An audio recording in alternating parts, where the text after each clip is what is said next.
What up, what up, what up, what up, what up? It's your boy Benny. Real investments to do it scared. For 20 straight minutes, I'm gonna show you a quick way to make an easy 20K. This the 20K play, the 20K blueprint this Wednesday. All right, because it's really nothing to it but to do it, but it's that fear that a lot of people have. Like you got to get yourself outside of that, having that fear and understanding I can't do it scared. I can do it anyway. I can do it with the fear. I can do it with the doubt. I can do it with the uncertainty. But if I don't do it, then what will I accomplish? What will I get going? And the answer to that is absolutely nothing. So if you're tuning in live, YouTube, TikTok, Instagram, you can't see the screen, but I got a screen pulled up here with the information, but you'll be able to hear me speak and spit the same particular game. So who am I? As always, I'm a real estate investor. I love to purchase low income properties in different areas because the hood is a gold mine. How is the hood a gold mine? The hood is a gold mine because it was once a flourishing area that ended up being undesired.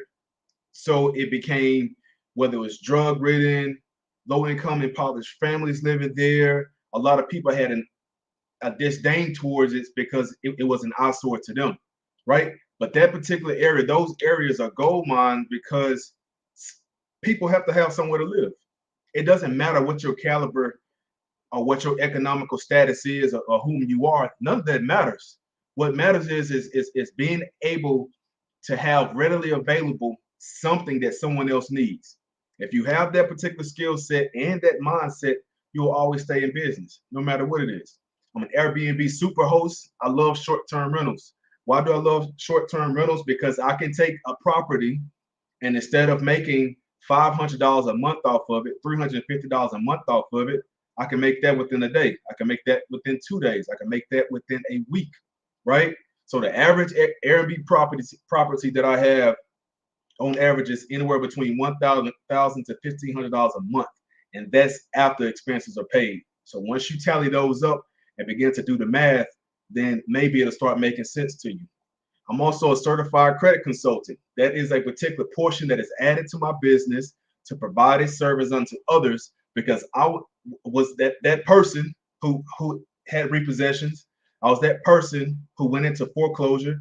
I was that person who got denied funding, credit cards, uh, apartments, had to get it in somebody else's name, right? I've been there, so I understand. And I know that a lot of people suffer silently, meaning that they will make mistakes in their life or they would go through a moment of depression or sadness and they neglect their responsibilities. They neglect their duties. Sometimes it's purposely done, but sometimes it's just due to being completely overwhelmed to where you really don't have an out. So I became a certified credit consultant just to have that accolade behind me of rest assuring individuals that come onto me for help, right? Because I go the additional mile to get the training, to get the resources, to get the education, to get the study, right? That input that's inside of me in order to have that output that I can pour into you, all right? Because ultimately, that's what it's all about. And I'm also a life and a business coach. How? Because when you look at the mindset of a lot of individuals, their mindset is not aligned to where they want to be, right? So if your vision and your goal is over here, but your mind is kept inside of a cage over here, how can those two ever go down a path together? They won't. It's psychologically impossible. And I'm also the CEO and founder of the Realist Investment Mentorship Group, right? Because the realest investment you can ever make is investing in yourself. So when I decided to invest in me, that's when my life changed. When I decided to get a coach, when I decided to get a mentor, when I decided to start looking into different avenues of examples on where people were in life and how they got there, that's when things began to change for me. So tonight we're going to talk about funding, right? Because this is the 20K play, 20K all day. And the last time that I spoke upon this, maybe a week or so ago, there were many individuals on there, and the funding totaled up about $50,000, $60,000 of individuals that got approved for 20 got approved for 10, got approved for 12, got approved for 15, right? The information is what we're always lacking. And if we do have the information, we don't have the instruction, right? So information without instruction is completely and utterly dangerous, because we're not the first people on the planet Earth. Y'all do know that, right? Like are not the first generation, we're not the first wave, we're not the first anything. Even when you read the Bible says that there is no new thing under the sun. So understand that there are always examples before you. There are always people that are where you want to be. And there are always questions that you have that somebody else has an answer to. So never allow pride or arrogancy get in the way of you actually going to the next level. Okay. So what is business funding? Business funding, we can also even talk about personal funding, right? Because funding is nothing but a particular process of you obtaining financial resources or capital, right, to support a business idea, an operation, a growth and expansion, implementation, and improvement, whatever the case may be. Is you obtaining additional resources that are not your own, that someone is willing to give you based upon your credit worthiness, or based upon the business idea that you do have. All right, because a lot of people become doubtful just by not having the resources, or man, I don't have it, or I don't have this, I don't have that. There's always a way. If you have a great idea, somebody's willing to pay for that idea. If you have a great offer, somebody is willing to purchase that offer. Okay, so eliminate the self-doubts that you have and understand that if you do it, it's going to get done. If you work it, it's going to work itself out. But if you don't do and you don't work, then you really should just stop complaining, because you're not putting in the work and you're not putting in the effort that's needed in order for your situation to change. Okay. So what are some different types of funding that you can receive, whether you're doing a personal funding escapade or you're doing a business funding escapade? Funding is nothing but OPM. It's nothing but other people's money. And even if you do have the resources, what you want to always be able to do is go out and utilize someone else's. All right. If American Express is going to give you 20,000, use American Express. Okay. If Chase Bank is going to give you 50,000, use Chase Bank. But it's all about putting yourself in position in order for them to say yes to you. All right. So if you ever been anywhere in life and you got denied, it doesn't feel too good, right? If you ever went out and applied for a car loan and got denied, it didn't feel good, right? You went out and tried to purchase your first home, you got denied, and they told you what you need to work on. It didn't feel good, right? So use those as building blocks to learn, right? Don't allow them to block your path. Use those as stepping stones to get over those blockades. All right. But different types of funding that you can get: loans, lines of credit, investment funds, grants, and also utilizing credit. So how to structure up your particular situation the correct way. First and foremost, you want to always be at an understanding level to have your credit in position. If your credit is not in position, your mindset now should be, okay, how do I work on that? How do I get this up to par, get this up to standard? Because that number right there is an invisible number. Nobody sees your face. Nobody knows your name. Nobody knows who you are. They don't care if you're a great dad, a great husband, a great a friend, a great sister, a great wife, nobody cares about that. Because when someone is behind the scenes, behind a computer, or if this a particular computer program or software is pulling up your social security number, your name and your address, they don't know who you are. They don't know how trustworthy you are. They're going to take that particular credit number that you are bound by, right? Because that is your true identity. When you look at going out and getting funding, let's say you want to do a business expansion, or you want to go out and you want to start something from scratch, or start something different. When you go out to a bank or an institution to get funding, whether or not it's a no-doc institution or not, they're still going to look at your credit to check your credit worthiness. As I stated, they don't know your name. They don't know if they don't care if you're a great person or not, right? The trustworthiness goes back to being routed in credit worthiness. So when you structure your business, you want to make sure that your business, hey, what up, cuzzo? You want to make sure that your business is structured the correct way. And what we're talking about is the 20K play. I'm gonna show you how to get approved for $20,000 with a no hard inquiry pool. You can do a soft pool if your credit is in position and get approved for $20,000 using the NASA Federal Credit Union uh, online form. All right. So you want to register with the state with your Secretary of State. That's your first step because that's how you get your LLC certified with the state that you live in. Then you want to get your EIN number from the IRS website. That's your business's social security number. All right. And this blueprint right here is the step-by-step process in order for you to walk into a bank. Let's say that you do have a business established. This step-by-step process right here allows you to take your entity, which is the business that you structured, and sit across from a banking manager, right, and apply for a business loan and a business line of credit. Okay. Now the personal side of that is you can still walk into a particular banking organization with your credit in a position and still apply, but it will be from a personal standpoint, right? So you got business funding and you got personal funding, but the play is still the same. All right. The third one here is getting your Duns and Bradstreet number completely free.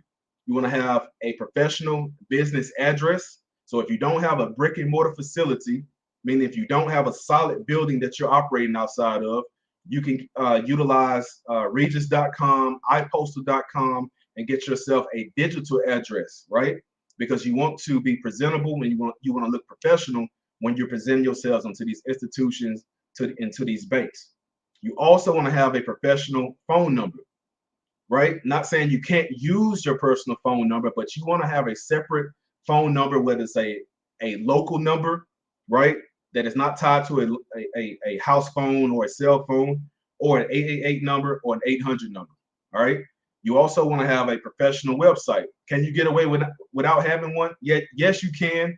But typically, from my experience, I have sat across from a banker and watched them key in and look for my business online. All right. So you want to make sure that if you go that route of being findable, because if you're findable, then you're fundable, right? If you're findable, then you are fundable. So you want to go on listyourself.net, right?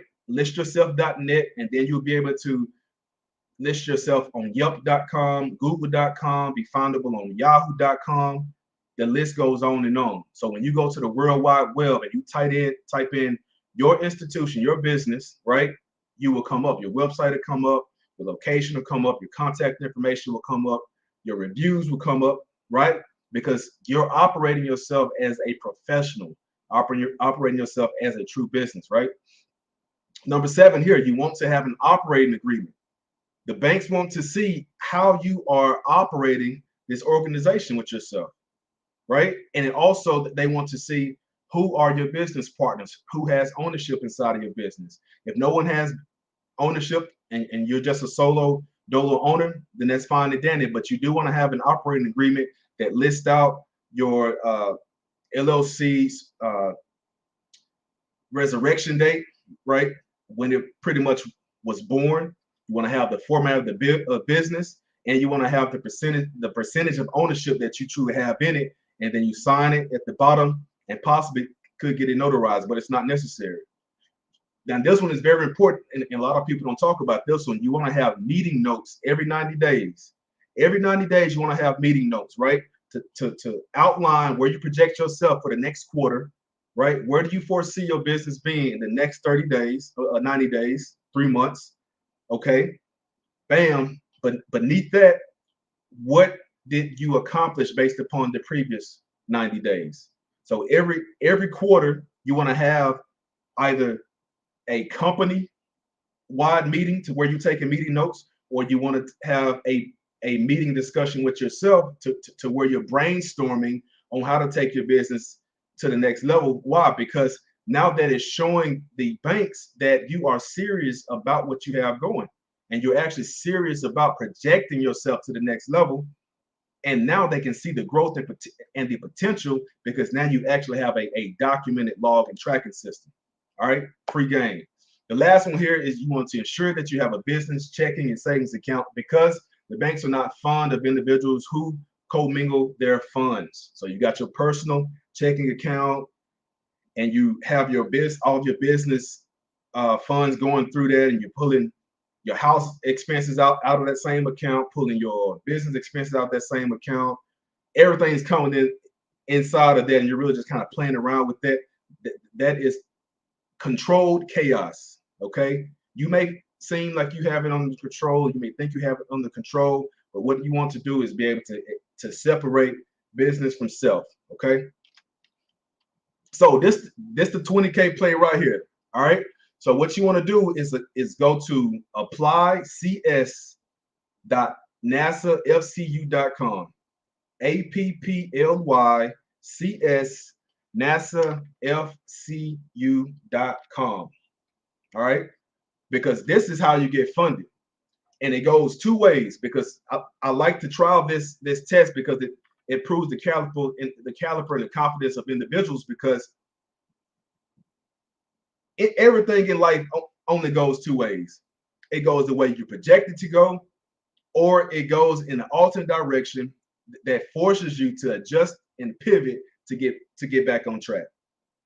The only time it's over with is when it's over with, right? You're on a t-shirt, somebody in the background crying over you, and somebody's on the outside with a backhoe digging a hole for you.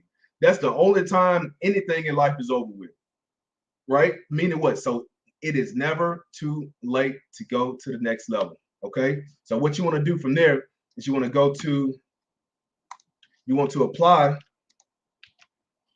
Let's pull this up real quick.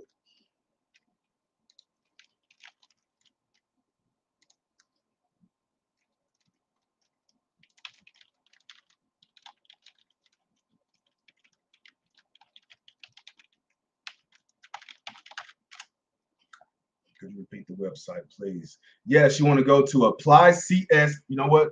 Let me type it right here for you. Apply cs.nasafcu.com. nasafcu.com.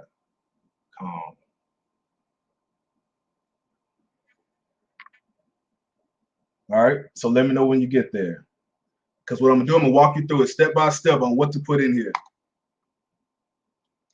And you want to apply for their Platinum Cash Rewards Card. Platinum Cash Rewards Card.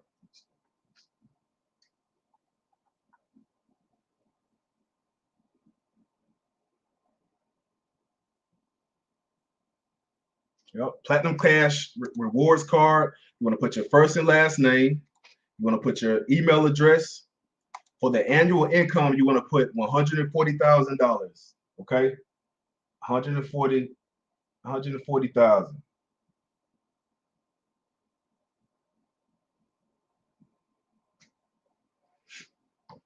All right, employment status, you want to put employed.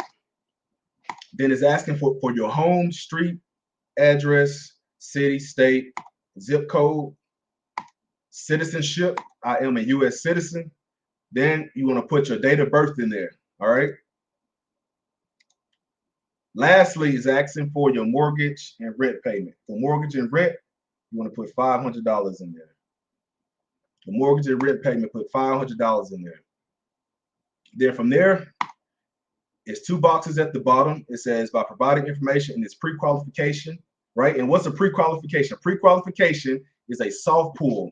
They're basically just going to take your information that you submitted unto them, run you through the system and database, because everybody in the world know who you are. Okay, so they'll be able to understand who you are, do a soft pull on your credit worthiness, and they're going to approve you for a particular amount. Typically, it's $20,000. Or if you're currently not in position, what it's going to do is say we have no offers for you just yet. If it states that, then what you got to do is understand, okay, why was it denied, or why was I declined, right? Then once you understand that, now it's okay, it's on to the next steps right here, because I need to get this. I need to partake in this free money. I need to be able to go out and get OPM so I can take my family to the next level, or so I can get my kid this new vehicle, or so I can be able to go out and start my particular dream, my vision, my desire, whatever the case may be, because it can be startup money for you. All right, but anyway, hit those two boxes in the bottom for the pre-qualification. Then it's going to do send one-time passcode. It's going to send a one-time passcode to the cell phone that you put on there. The cell phone is going to text it, just verifying that you are who you are. Okay, and then it's going to rotate. It's going to spin. All right. So while you process that,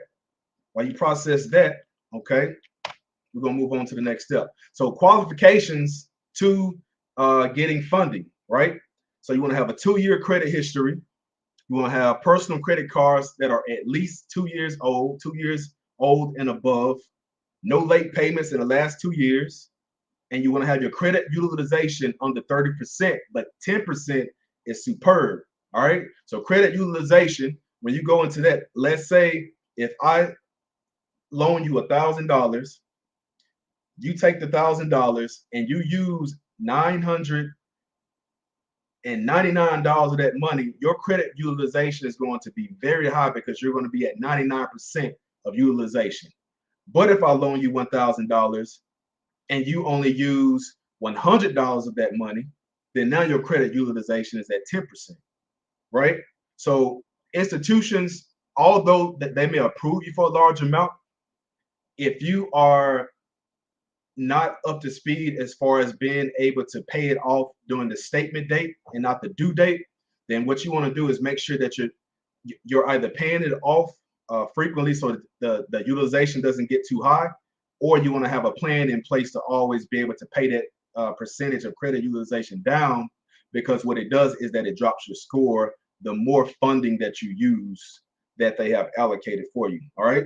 Number 5 here, you don't want to have any derogatory or negative accounts. If you have derogatory or negative accounts, that's fine, that's dandy, it happens.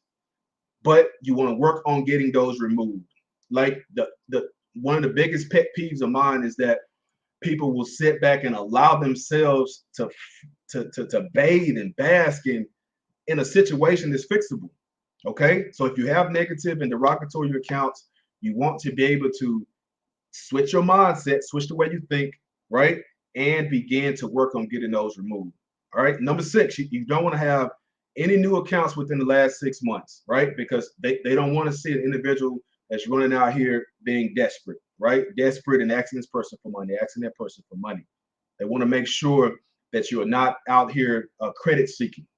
Everybody seen that person on the street, right? Everybody seen that one person that come ask you for $20 and you thought he really needed it. And then he's been out there 6 hours walking up and down the street asking everybody to come in contact with, right? So the next time you run into that person, what are you going to do? You're going to give them the $20? Nope, you're not. The last one here is you don't want to have any more than 3 new hard inquiries within the last 6 months. So that pre-qualification that we just did on NASA federalcreditunion.com was a soft inquiry, which is a soft pull. It doesn't affect your credit report. It doesn't show up at all. Like, it doesn't exist. They're just telling you, okay, based upon the information that you submitted to us, you are pre-qualified for this amount. And you say, oh man, okay. Then now you have a plan on what you can do with the funds.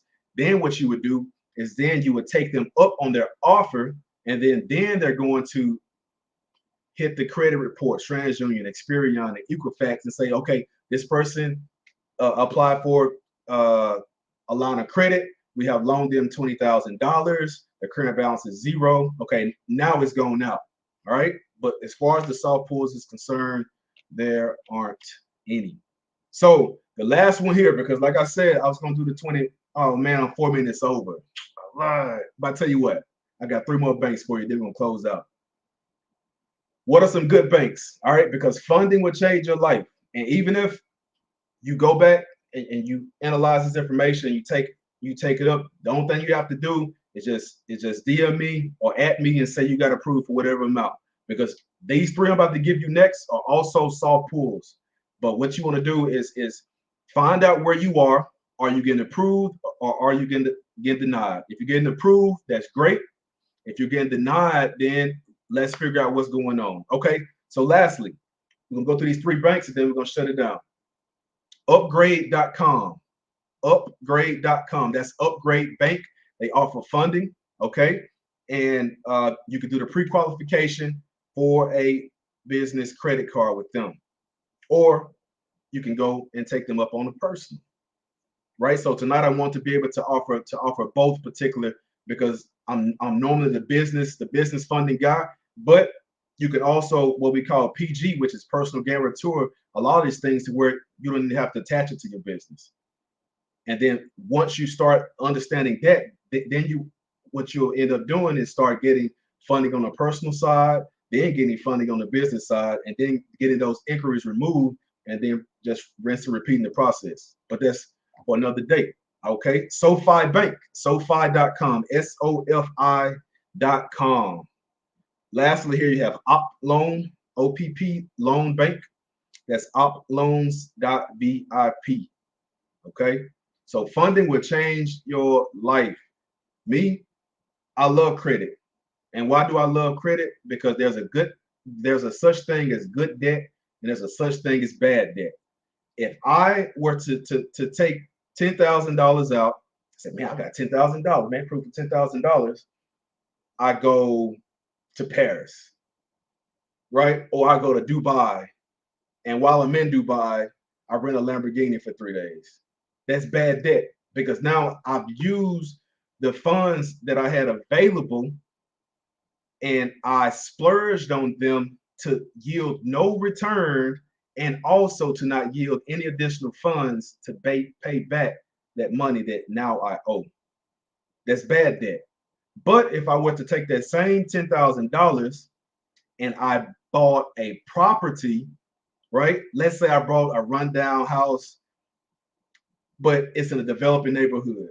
I bought that house for $10,000. Man, I'm 10,000 in the hole. But I either hold it or I flip it, right? Or I just simply resell it as is at a higher price, 15,000, 22,000, right? So now I've utilized that as good debt because it yielded me a positive reward. And the direction that we want to move in, while everything around us is negative, we want to still continue to move in a positive fashion so we can yield those positive rewards. Because every action and every move we make and every step we take, it's either going to be for the positive or it's going to be for the negative. If you're neutral, that means you're stagnant and you're not going anywhere. You're just straight treadmill. Y'all hit me up, DM me if you got any questions.